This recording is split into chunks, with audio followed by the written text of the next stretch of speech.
All right, so been in this teacher life for third grade for like 3 weeks now, and I've learned a lot in the process. So first off, it's a charter school that's using a local boys and girls club for its stuff, which I just have to accept. It's a thing.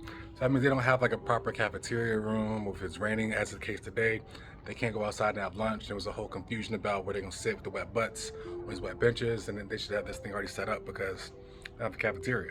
So lunches are janky. You know what I'm saying? But ultimately, the staff has a lot of love for the students here, and that's what makes you kind of want to stay and get involved. What I have learned is like when there's outliers in the classroom you can't really control, with like emotional support issues, whatever, that doesn't make the school get paid more. From my understanding, I thought charter schools or the hybrid, they get both government and private funding and less regulation. And that is true to some degree, though there is no like, oh, everyone's IEP in the class, you get more support. No, there's no more support for that. So like, and I practically, okay, in an ideal structure for these classrooms, most of them are not on grade level. And beyond that, there's always like a handful of outliers that need like one dedicated person with them all day, or they just need a different school setting. But to see that and have to navigate between who is who is a lot for one teacher to manage. So I'm third grade now. I was offered the fourth grade position as full-time teacher. I'm like, nope, it's too much work.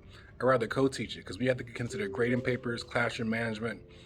That's just too much to add on top of getting a long-term sub rate. So I've learned that recently.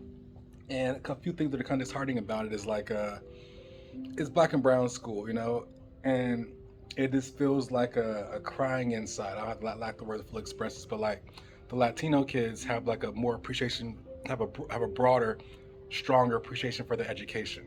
They actually apply more, so they actually like it's their second language, come in here and they know they can't be cutting up. Like they know they can't. It's not an option. I mean, the black community don't have that same infrastructure. And it's time will tell. Migrants coming here or whatever else come in and basically using local resources because the natives don't really appreciate it or utilize it properly. And that itches at you a little bit, trying to figure out the way to like uh, lift everyone equally. I mean, equity wise and all that. So it's a challenge. It's a challenge.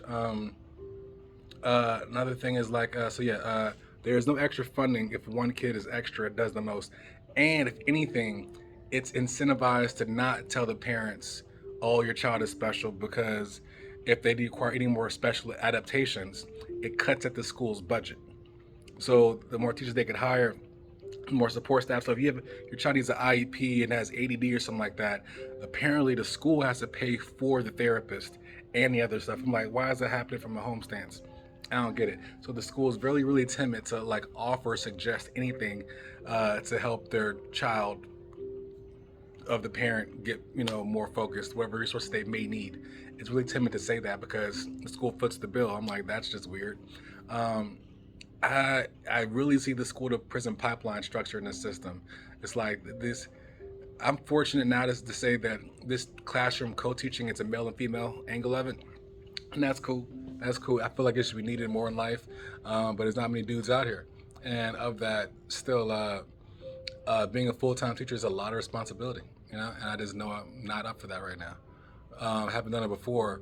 It was easier when you have a consensus of like respect and comprehension, but when there's like such stratified disciplines from different backgrounds of people, it'll take its toll on you. Hence the previous teacher quit, you know what I'm saying? Because he just couldn't deal with it. And I can see the exact ones that pushed them over the line. So coping with that is its own thing. This might be my last week. I don't know. I'll see it out. But ultimately, I'm just trying to figure out like how to improve the system. I'm just doing this event, but also it's like as a time capsule journal of like what I go through in this teaching life. Um, yeah, I find some things that's absurd how it exists. Like you can't do standards no more. Having a child write down like a sentence or not a sentence like a word, a vocabulary word 5 times. That's blasphemous. That's child abuse. It's child abuse to have a child in an English class write the same word 5 times, just for practice. But doing times tables okay, right? Uh, it's not child abuse to have children go out and sit on the bench in the rain. You know what I'm saying? Or it's not child abuse, like it's not child abuse to give a kid Red Bull to come to school. Children come to school with energy drinks. That's not an issue. That's not child abuse. But everything else is. I'm like, okay, all right. So this is the world we live in. So the system's really set up to fail. In the age of like smart, and it's like there's pre-COVID people, but it was already getting weird, especially in California before COVID. So it's already got weird from the smartphone era. Smartphone era made so many dumb children. And beyond that, these children don't even have phones like that yet. But it's the screens. And the screens are like the ADD and the TikTok mindset of this fast entertainment. I have to hack this computer to draw lines on the screen. Can't really sit for more than 15 minutes. Can't even sit more than 10 minutes. Like, it's really hard for most of them to ever sit down. And I try to like to think about the people that have had youth in life, and like it's a generational thing. The generation is just very short brain. It's a TikTok, very short time set. And it's also heightened by region. Certain regions, i.e., inner city, with like no grass and stuff, have a lot more ungrounded people. You know what I'm saying? And it's weird to work in that and of that. I'm gonna get back to that. And yeah, I don't even know how to fully round this out. There's so many thoughts I thought the other day that I want to like facilitate and just vent out. But I don't know. I'm doing what I can. Is there are those neat aha moments where they care. Oh, one thing that's pretty cool: the tuning fork. The tuning fork 136.1, the ohm sound. Kids love it. Kids love it. So I got to do my own experiment with that because people are like, "Oh, Mr. Williams, my tummy hurts." I'm like, "Okay, I got you." Boom, put it to the tum tum, and it's like you see the eyes melt. You know what I'm saying? Like, so that's pretty neat. When you see an actual tangible result. So many adults are really timid to this tuning fork thing. They don't get it, they don't comprehend it.